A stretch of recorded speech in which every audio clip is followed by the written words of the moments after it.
Hello, dear bankers. I, Purva, welcome you all to this EduTabs platform. So, if you are preparing for CIB December 2026, this series CIB on the go is a perfect series for you. Because यहाँ पर content जो है CIB से related वो completely cover किया जा रहा है. सो आप इस सीरीज के कंटेंट्स को अगर अच्छे से वॉच करेंगे, रिवीजन करेंगे, प्रैक्टिस करेंगे तो आप अपने CIB अटेम्प्ट को ज़रूर क्वालिफाई कर पाएंगे.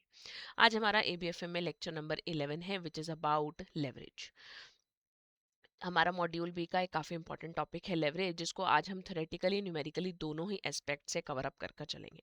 But before starting the topic, आपकी एग्जाम प्रिपरेशन के लिए प्रीवियस ईयर क्वेश्चन एनालिसिस काफ़ी इंपॉर्टेंट है. सो प्रीवियस ईयर क्वेश्चंस को अवेल करने के लिए फॉर द CIB आपको क्या करना है, आपको डिस्क्रिप्शन में दिए गए लिंक पर क्लिक करना है और जैसे ही आप उस लिंक पर क्लिक करेंगे आप इस पेज पर लैंड कर जाएंगे. ठीक है ना. तो यहाँ पर आपको क्या मिलने वाला है, इस ई बुक में आपको क्या मिलने वाला है, you will get the most important topic, solve previous year questions with answers, practice MCQs मिलेंगे और डिटेल में आपका सिलेबस जो है वो आपको यहाँ पर अवेलेबल होगा. And this E book is free of cost. ठीक है ना. आपको अपनी कुछ डिटेल्स फिल आउट करनी है और डाउनलोड फ्री ई बुक पर क्लिक करने पर आपकी डिवाइस में ये जो ई बुक है ये आ जाएगी, and that too without any extra cost. ठीक है ना. आपको कुछ भी पे नहीं करना है इसके लिए. सो अब अपने कंटेंट को कवर अप करते हुए चलते हैं, but you should surely avail the benefit of the E book. ठीक है ना. तो हम अपने लेवरेज वाले टॉपिक को स्टार्ट करते हैं. देखिए, लेवरेज को समझिए इसके नाम से. ठीक है ना. लेवरेज को समझिए लीवर वर्ड से. लीवर क्या है, लीवर क्या होता है, अगर हम साइंस के थ्रू बात समझने की कोशिश करें तो लीवर किसी भी हैवी चीज को उठाने में हेल्प करता है, बट आपकी फोर्स, आपका जो एफर्ट है वो क्या होता है, थोड़ा कम लगता है. ठीक है ना.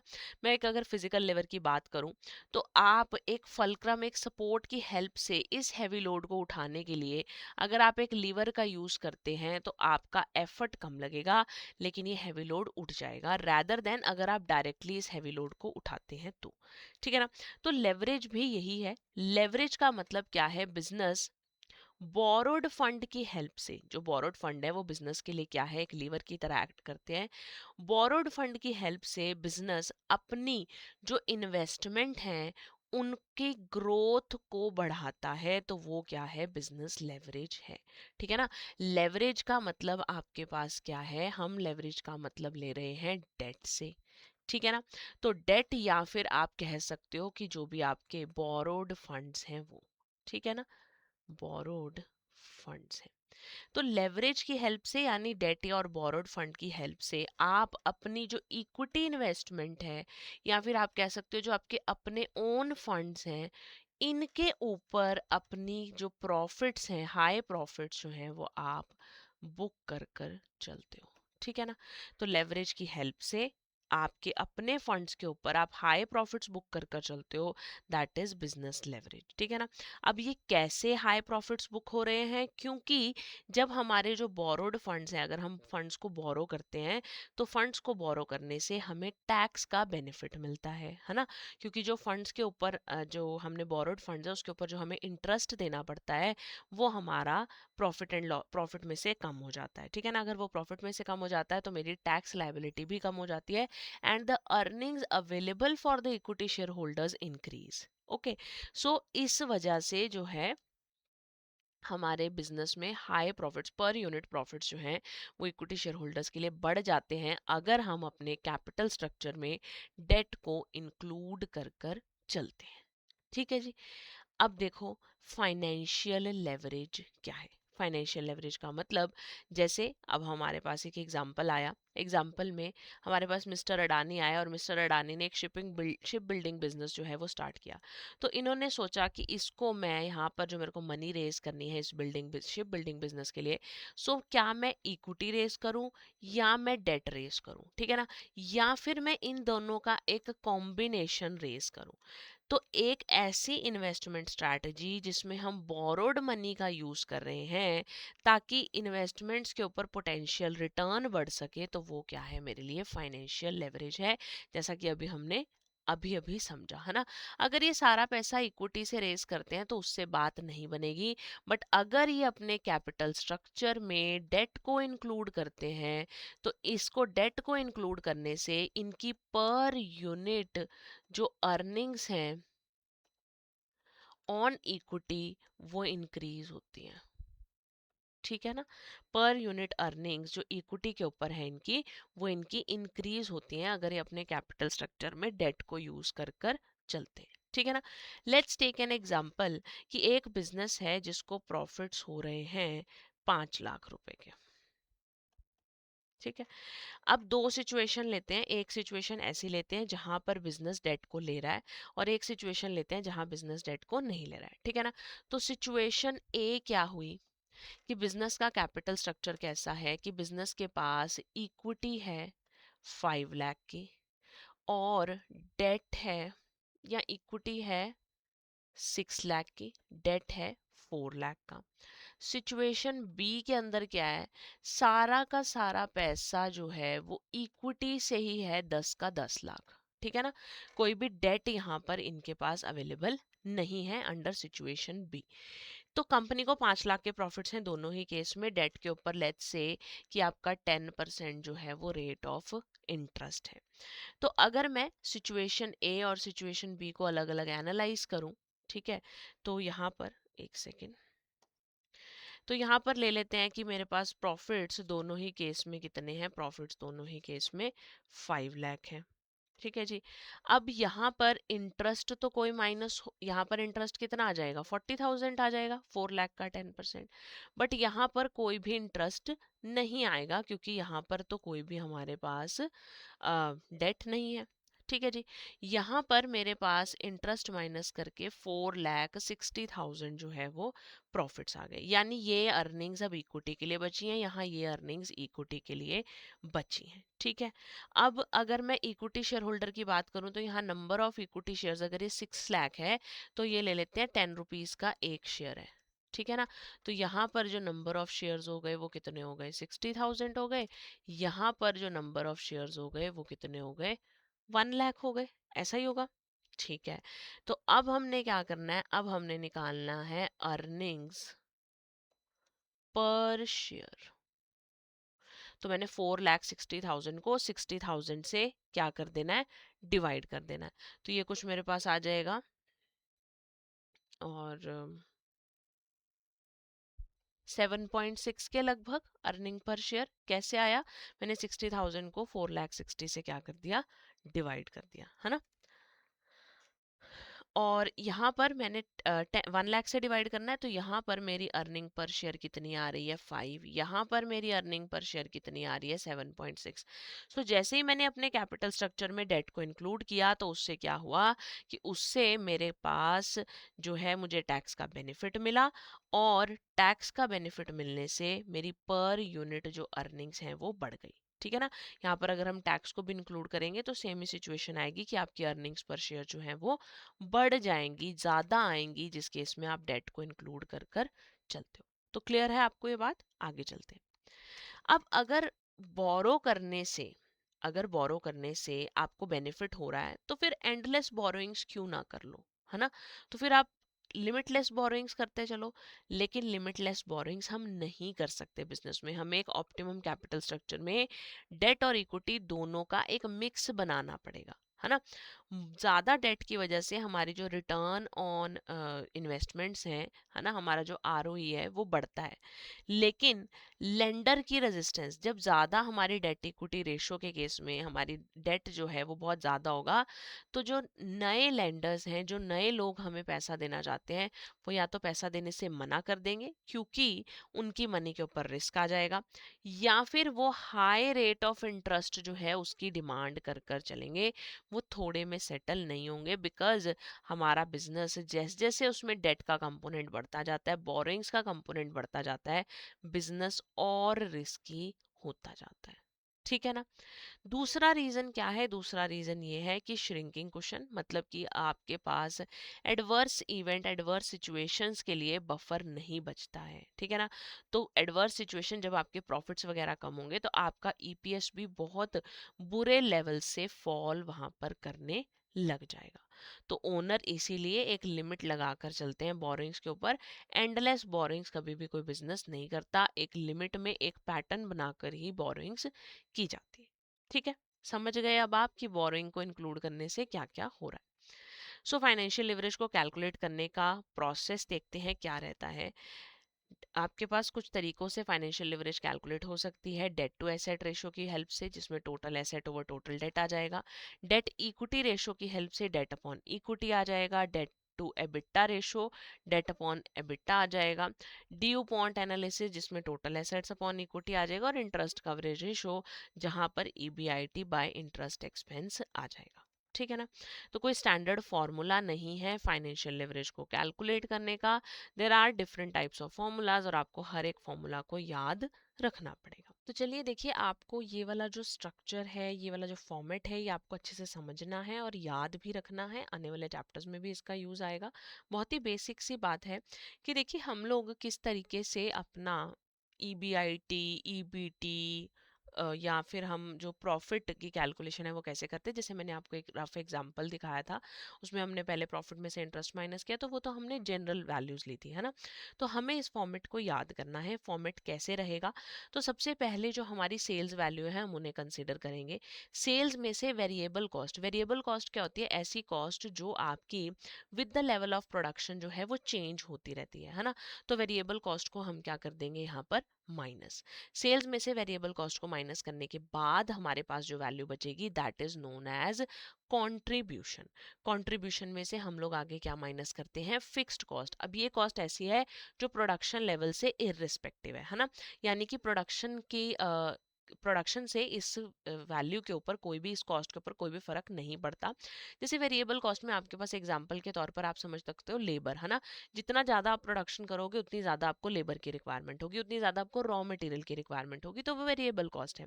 बट अगर मैं फिक्स्ड कॉस्ट की बात करूँ तो फिक्स्ड कॉस्ट में हमें प्रोडक्शन के से कोई मतलब नहीं है। तो फिक्स्ड कॉस्ट ऐसी कॉस्ट होगी, जैसे मान लो मशीनरी है, जैसे रेंट है आपकी बिल्डिंग का, सुपरवाइजर की सैलरी है, तो वो हमारी क्या रहेंगी, फिक्स्ड कॉस्ट का पार्ट रहेंगी। फिक्स कॉस्ट हमारे पास माइनस करने के बाद आता है ईबीआईटी। ईबीआईटी का मतलब क्या है, earnings before interest and tax. Earnings before interest and tax आपके पास आ जाएगी। इसके बाद आप इसमें से माइनस करोगे इंटरेस्ट। अब ये इंटरेस्ट क्या है, जो भी आपने बोरोइंग्स किया उसके ऊपर आपने जो इंटरेस्ट पे करना है वो आप यहाँ से माइनस कर दोगे। तो आपके पास क्या बचेगी, ईबीटी, अर्निंग्स बिफोर टैक्स। अब अर्निंग्स बिफोर टैक्स में से टैक्स माइनस हो जाएगा, बचेगा earnings after tax. Earnings after tax में से अब आप, अगर आपके पास कोई प्रेफरेंस शेयर का डिविडेंड है वो माइनस करोगे। याद रखोगे, इक्विटी का ही डिविडेंड यहाँ माइनस मत कर देना। प्रेफरेंस शेयर्स अगर कोई हैं और उनका डिविडेंड है वो माइनस कर दिया जाएगा। फिर हमारे पास जो पैसा बचेगा वो बचेगा earnings available for the equity share holders. तो ये इक्विटी शेयर होल्डर्स के लिए अर्निंग्स बची, इनको हमने नंबर ऑफ इक्विटी शेयर से डिवाइड कर दिया, जितने भी हमारे पास इक्विटी शेयर्स हैं। तो हमारे पास क्या आ गया, हमारे पास आ गया अर्निंग्स पर शेयर। पर शेयर पे हमें कितनी कमाई हो रही है। क्लियर है। ये फॉर्मेट, ये स्ट्रक्चर बिल्कुल भी नहीं भूलेंगे, इसे अच्छे से याद कर लेंगे। ठीक है। तो फाइनेंशियल लिवरेज की डिग्री निकाली कैसे जाती है, तो देखो फाइनेंशियल लिवरेज की डिग्री का मतलब क्या है, एक ऐसा लेवल ऑफ फाइनेंशियल लिवरेज जहां पर हमें ये पता चलेगा कि इक्विटी और डेट का राइट मिक्स क्या है। कॉस्ट बेनिफिट के एस्टिमेट के बेसिस पर हम इक्विटी डेट का जब राइट मिक्स निकालेंगे तो वो हमारे पास क्या होगा, optimal level of financial leverage होगा। ठीक है ना। तो यहाँ पर हमारे पास फॉर्मूला क्या रहता है, फॉर्मूला रहता है percentage change in EPS divided by percentage change in EBIT. ठीक है ना। परसेंटेज चेंज इन ईपीएस का मतलब क्या है, ओपनिंग और क्लोजिंग वैल्यूज लेनी है ना।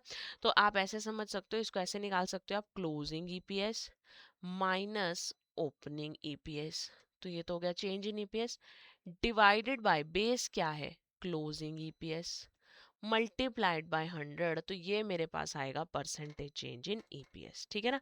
तो आप इसका शॉर्टकट फॉर्मूला याद रख सकते हैं, that is EBIT by EBT. जब आपको दो दो ईयर्स की वैल्यूज नहीं दी हुई, आप परसेंटेज चेंज नहीं निकाल सकते, तो आप ईबीआईटी बाय ईबीटी करोगे तो आपके पास क्या आ जाएगी, आपके पास आ जाएगी फाइनेंशियल लेवरेज। ठीक है। अब फाइनेंशियल लेवरेज के इम्प्लीकेशंस क्या है, तो देखो ईबीटी जो है वो ईपीएस से डायरेक्टली प्रोपोर्शनल है। मतलब जिस तरीके का ईबीटी आएगा उसी तरीके की अर्निंग पर शेयर्स होंगी। अगर इंटरेस्ट एक्सपेंस आता है तो ईबीआईटी में थोड़ा सा भी चेंज अगर होता है उसकी वजह से ईपीएस में बहुत ज़्यादा चेंज होता है। जैसा हमने एग्जांपल में देखा कि जैसे ही इंटरेस्ट को इंट्रोड्यूस किया गया, इंटरेस्ट इंट्रोड्यूस करने से आपके ईपीएस एक जगह 5 था, एक जगह 7 पॉइंट समथिंग था, है ना। तो लार्जर चेंज जो है वो ईपीएस में देखने को मिला। अगर इंटरेस्ट फिक्स्ड है, अगर इंटरेस्ट फिक्स्ड कॉस्ट का पार्ट है तो ईबीआईटी और ईबीटी में कोई फर्क नहीं आएगा। डिग्री ऑफ फाइनेंशियल लिवरेज अगर 1 से ज़्यादा है यानी फाइनेंशियल लिवरेज प्रेजेंट है।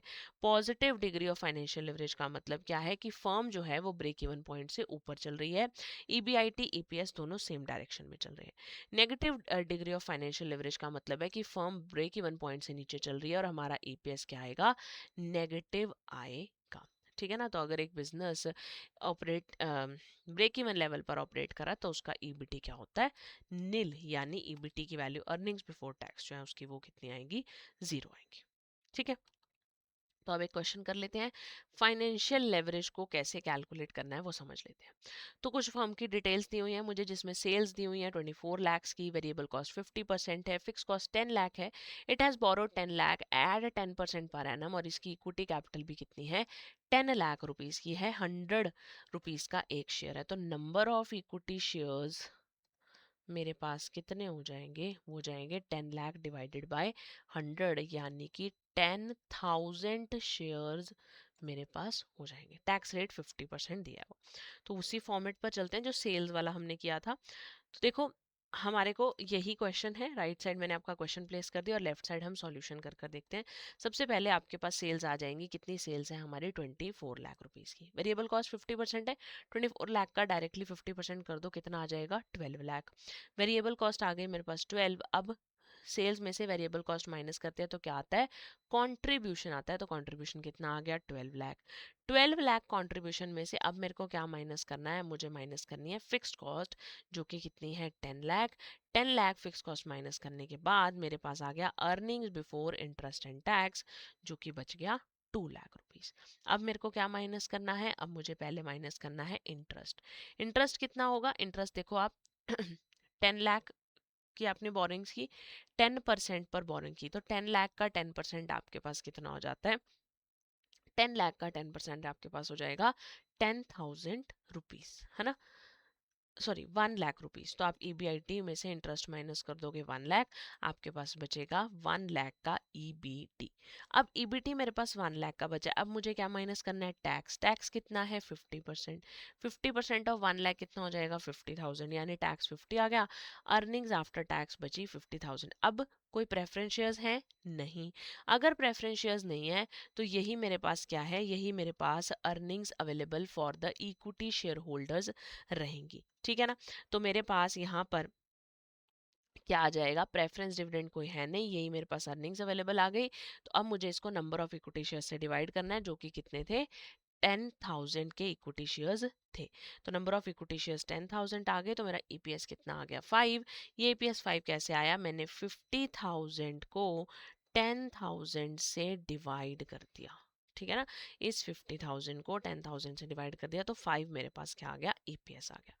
ये कैलकुलेशन आपको समझ में आई। अब हम बात करते हैं फाइनेंशियल लेवरेज की डिग्री निकालनी है, यानी मुझे क्या निकालना है, मुझे निकालना है ईबीआईटी बाय ईबीटी। ठीक है ना। अब ईबीआईटी बाय ईबीटी मैंने वैल्यूज को पुट किया है सिर्फ, अब मैंने और कुछ नहीं किया।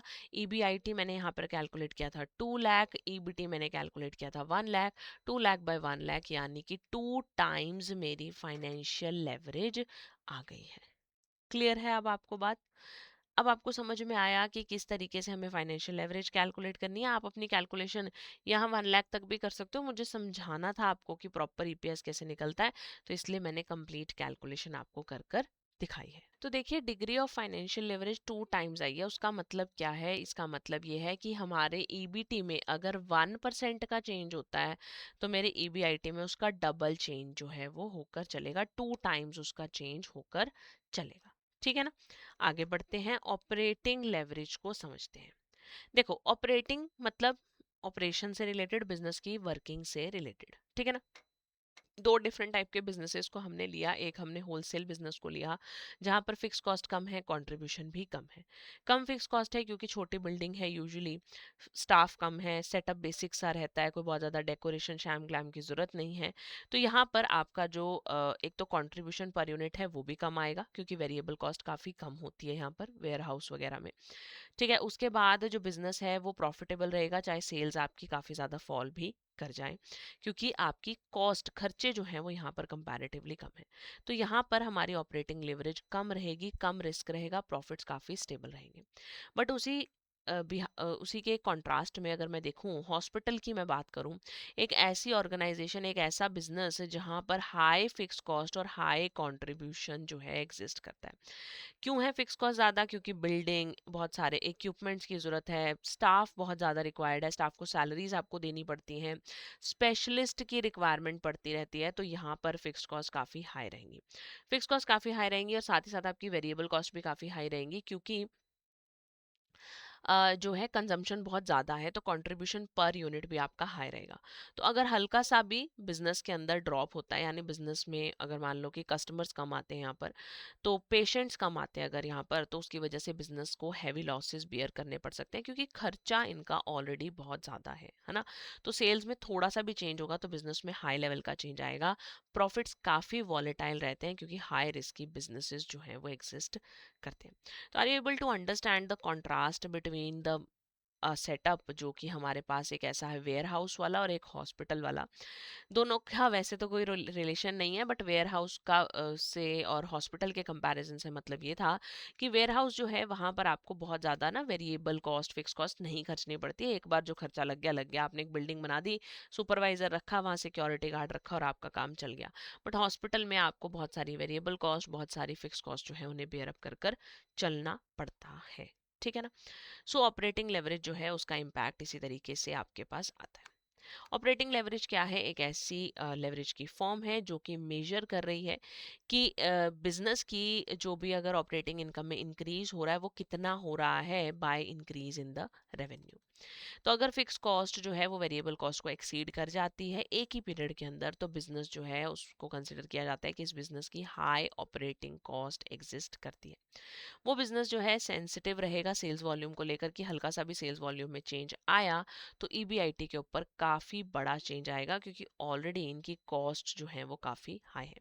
तो इस बात को आप ध्यान रखेंगे कि अगर फिक्स कॉस्ट वेरिएबल कॉस्ट से ज़्यादा है तो यानी वो बिजनेस की ऑपरेटिंग लेवरेज काफ़ी हाई मानी जाती है।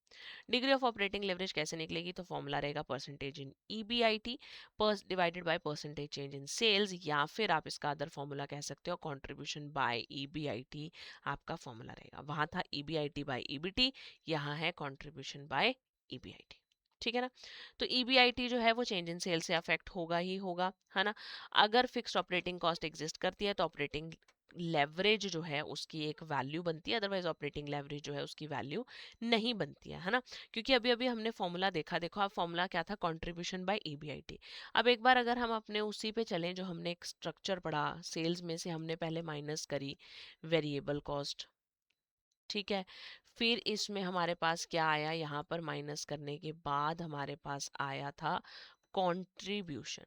फिर कंट्रीब्यूशन में से आपने माइनस कर दी fixed cost, fix cost minus करने के बाद आपके पास आया ईबीआईटी। तो देखो कंट्रीब्यूशन और ईबीआईटी में फर्क किस चीज का है? सिर्फ और सिर्फ फिक्स कॉस्ट का। तो अगर फिक्स कॉस्ट है तभी ऑपरेटिंग कॉस्ट की रेलिवेंस है, अदरवाइज ऑपरेटिंग कॉस्ट की रेलिवेंस नहीं है। तो अगर मेरी degree of operating leverage positive है, इसका मतलब फर्म ब्रेक इवन पॉइंट से ऊपर चल रही है, तो सेल्स ईबीआईटी दोनों सेम डायरेक्शन में चलेंगे। अगर मेरी degree of operating leverage negative है, यानी कि फर्म ब्रेक इवन पॉइंट से नीचे चल रही है, तो मेरा ईबीआईटी क्या हो जाएगा? नेगेटिव हो जाएगा। जब कंट्रीब्यूशन और फिक्स कॉस्ट दोनों इक्वल होंगे तो ईबीआईटी क्या हो जाएगा? जीरो, और डिग्री ऑफ ऑपरेटिंग लेवरेज जो है वो अनडिफाइंड हो जाएगी, क्योंकि डिनोमिनेटर में जीरो आ गया है। तो ये हो गया ना कंट्रीब्यूशन बाय ईबीआईटी। तो अगर यहाँ पर कोई भी वैल्यू है, लेट्स से 5 लाख है, लेकिन यहाँ पर जीरो है, तो डिनोमिनेटर में जीरो हो गया, तो आपकी कैलकुलेशन सॉल्व नहीं हो सकती, यानी आपका डिग्री ऑफ ऑपरेटिंग लेवरेज क्या हो जाएगा? अनडिफाइंड हो जाएगा। तो क्वेश्चन कर कर देखें क्या लिखा है। Calculate the degree of operating leverage when a company sells 1000 units of a product X at 50 rupees, having variable cost of 30 per unit, and fix cost of 15,000। तो सेल्स ले लेते हैं पहले। सेल्स आपकी कितनी आ जाएंगी, 1000 आपके यूनिट्स हैं, उनको 50 से हमने मल्टीप्लाई किया, 50,000 आपकी सेल्स आ गई। इसमें से वेरिएबल कॉस्ट हो जाएगी 30, यानी 1000 30, 30,000 आपकी वेरिएबल कॉस्ट आ गई। माइनस करके बचा कंट्रीब्यूशन 20,000, जिसमें से फिक्स कॉस्ट माइनस करी आपने 15, तो आपके पास ईबीआईटी आ गया 5। अब कंट्रीब्यूशन और ईबीआईटी की जरूरत है, तो देखो डिग्री ऑफ ऑपरेटिंग लेवरेज क्या होगी, कंट्रीब्यूशन बाय ईबीआईटी 20/5 यानी कि 4 टाइम्स। तो ईबीआईटी में अगर हल्का सा भी मतलब 1 यूनिट का चेंज होगा तो कंट्रीब्यूशन में उसकी वजह से 4 यूनिट्स का चेंज जो है वो देखने को मिलेगा। ब्रेक इवन एनालिसिस और ऑपरेटिंग लेवरेज की बात कर लेते हैं। तो देखो जिन फर्म्स की लेवरेज काफ़ी हाई होती है उन फर्म्स के अंदर ब्रेक इवन पॉइंट भी काफ़ी ऊपर वाले लेवल पर जाकर बनता है, एज कम्पेयर टू जिन फर्म्स की लेवरेज काफ़ी कम होती है या लो होती है, उनका break even point low level पर बनता है। और अगर मैं फिक्स्ड कॉस्ट और ऑपरेटिंग लेवरेज की बात करूँ तो देखो फिक्स कॉस्ट के ऊपर ऑपरेटिंग लेवरेज काफ़ी डिपेंडेंट है। फिक्स कॉस्ट ज़्यादा होगी तो ऑपरेटिंग लेवरेज ज़्यादा होगा, अगर फिक्स कॉस्ट कम होगी तो ऑपरेटिंग लेवरेज कम होगा। जैसे अभी जो हमने एग्जांपल लिया, एग्जांपल क्वेश्चन किया हमने, तो हमारे पास यहाँ पर एक सिचुएशन ये थी कि कंट्रीब्यूशन मेरा था 20,000, ठीक है, फिक्स कॉस्ट मेरी थी 15,000, और ईबीआईटी जिस वजह से मेरा कितना आया, 5,000 आया, ठीक है ना।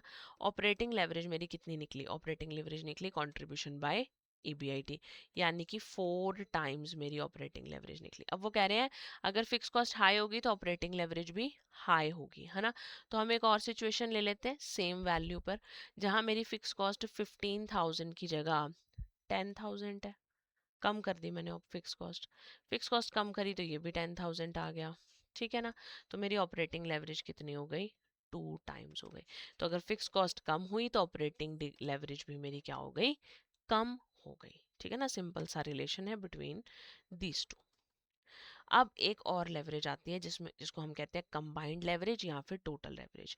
अब ये लेवरेज कैसी है, यहाँ पर हम ऑपरेटिंग और फिक्स दोनों ही लेवरेज का कम्बिनेशन देखेंगे। यहाँ पर फिक्स कॉस्ट को इंक्लूड किया जाता है फॉर मतलब ऑपरेटिंग फिक्स कॉस्ट और फाइनेंशियल फिक्स्ड कॉस्ट, दोनों ही फिक्स कॉस्ट को यहाँ पर इंक्लूड किया जाता है। इस सिचुएशन के अंदर अगर हल्का सा भी आपका चेंज होता है इन द रेवेन्यू, तो उसकी वजह से काफ़ी हाई चेंज आपको देखने को मिलता है अंडर ईबीटी। तो क्योंकि अब हम कंट्रीब्यूशन भी कंसिडर कर रहे हैं, ईबीआईटी भी कंसिडर कर रहे हैं और ईबीटी भी कंसिडर कर चल रहे हैं, हम फाइनेंशियल लेवरेज तक की बात कर रहे हैं, तो फिक्स कॉस्ट में आपकी दोनों ही कॉस्ट आएंगी, चाहे ऑपरेटिंग फिक्स कॉस्ट हो चाहे आपकी फाइनेंशियल फिक्स कॉस्ट हो। और थोड़ा सा भी चेंज रेवेन्यू में अगर आएगा तो उसकी वजह से आपके ईबीटी में काफ़ी चेंज देखने को मिलेगा। फॉर्मूला क्या रहेगा, percentage change in EBT by percentage change in sales, या फिर degree of financial leverage multiply degree of operating leverage. Contribution by EBT भी इसका फॉर्मूला हो सकता है। अब देखो कंट्रीब्यूशन बाय ईबीटी कैसे आया, डिग्री ऑफ फाइनेंशियल लेवरेज हमारे पास था ईबीआईटी बाय ईबीटी, है ना। और डिग्री ऑफ ऑपरेटिंग लेवरेज हमने अभी देखा वो था कंट्रीब्यूशन बाय ईबीआईटी, तो ये कैंसिल हो गए ना, तो आपके पास कंट्रीब्यूशन बाय ईबीटी बच गया। क्वेश्चन देखें, a firm has a sales of 10 lakh, variable cost 7 lakh, fixed cost 2 lakh, debt of 5 lakh at 10% interest. What are the operating, financial and combined leverages? तो पहले तो हम अपना टेबल बना लेते हैं। सेल्स 10 लाख की है, वेरिएबल कॉस्ट माइनस कर दी 7 लाख, बचा मेरे पास कंट्रीब्यूशन 3 लाख का। 3 लाख के कंट्रीब्यूशन में से 2 लाख की फिक्स कॉस्ट माइनस करी तो मेरे पास ईबीआईटी बचा 1 लाख। इसके ऊपर डेट जो है, डेट का इंटरेस्ट रेट दिया, तो 5 लाख का 10% मेरे पास कितना हो गया, 50,000। 50,000 इंटरेस्ट माइनस किया, मेरे पास ईबीटी आ गया 50,000। अब मुझे कैलकुलेट करनी है सबसे पहले ऑपरेटिंग लेवरेज। ये मेरे पास टेबल बनकर आया। फाइनेंशियल लेवरेज का formula EBIT by EBT, EBIT 1 lakh, EBT 50,000, 2 times मेरी फाइनेंशियल लेवरेज आ गई। ऑपरेटिंग लेवरेज का formula contribution by EBIT, contribution 3 lakh, EBIT 1 lakh, तो मेरे पास 3 टाइम्स आ गई ऑपरेटिंग लेवरेज। अब बचती है कंबाइंड लेवरेज। कंबाइंड लेवरेज में दोनों को क्या कर देंगे, मल्टीप्लाई, यानी मेरे पास क्या आ जाएगी, 6 टाइम्स कंबाइंड लेवरेज आ जाएगी। क्लियर है, सारे फॉर्मूला समझ में आए, financial leverage, operating leverage, combined leverage, और किस तरीके से उनकी एप्लीकेशन करनी है, न्यूमेरिकल हमने प्रैक्टिस कर लिए हैं साथ साथ। ये अब हमारी रिवीजन शीट है आज की क्लास के लिए, आप इसको यूज कर सकते हैं टू रिवाइज टुडेज टॉपिक्स, ठीक है। अब हम आगे बात करते हैं क्वेश्चंस की। क्वेश्चन नंबर 1 क्या है? A company plans to finance a new project entirely through debt because borrowings is cheaper than issuing equity. The CFO warns that beyond a certain level of borrowing, the company's EPS may start declining. एक company ने नया project सोचा, लेकिन सोचा कि सारा का सारा क्या करेंगे, डेट के थ्रू फाइनेंस कर लेंगे, क्योंकि बोरोइंग करना आसान है. बोरोइंग करना उन्हें इक्विटी से पैसा लेने के कंपैरेटिवली सस्ता पड़ रहा है. लेकिन सीएफओ ने बोला कि सर्टेन लेवल ऑफ बोरोइंग के बाद कंपनी का ईपीएस डिक्लाइन करना शुरू कर जाएगा. क्या रीजन है इसका? इसका रीजन क्या है? Debt always reduces return on equity? No, it in fact increases the return on equity. Interest cost may exceed the additional return generated from the borrowed funds. बिल्कुल यही बात है. थर्ड क्या है? Equity financing increases tax liability? No. And borrowing reduces sales revenue? No. तो मेरे पास B option इसका करेक्ट आंसर रहेगा. Question number 2, a company has a very high fixed operating cost but low variable cost. अगर एक company की operating cost, fixed operating cost ज़्यादा है, तो उस केस में क्या होगा? उस केस में क्या उसकी ऑपरेटिंग लेवरेज ज़्यादा होगी, ऑपरेटिंग लेवरेज कम होगी, ऑपरेटिंग लेवरेज होगी ही नहीं, या फाइनेंशियल लेवरेज नेगेटिव होगी? तो देखो, जिसकी हाई ऑपरेटिंग कॉस्ट है उसकी ऑपरेटिंग लेवरेज भी क्या होगी? हाई होगी. अभी हमने एग्जाम्पल भी लेकर वहां पर न्यूमेरिकल कैलकुलेशन कर कर भी देखा था. एक कंपनी ने रिपोर्ट किया कि उसका कंट्रीब्यूशन 9 लाख है, फिक्स कॉस्ट 6 लाख है और इंटरेस्ट 1 लाख है. आपको डिग्री ऑफ फाइनेंशियल लेवरेज निकालनी है. डिग्री ऑफ फाइनेंशियल लेवरेज का फॉर्मूला क्या था? EBIT by EBT. तो कैलकुलेट कर लें यहाँ से. कंट्रीब्यूशन मुझे कितना गिवन है? कंट्रीब्यूशन मुझे गिवन है 9 लाख रुपीस का. इसमें से माइनस की हमने फिक्स कॉस्ट 6 लाख, तो मेरे पास आ गया EBIT जो कि आ गया 3 लाख. 3 लाख में से हमने माइनस कर दिया इंटरेस्ट 1 लाख का,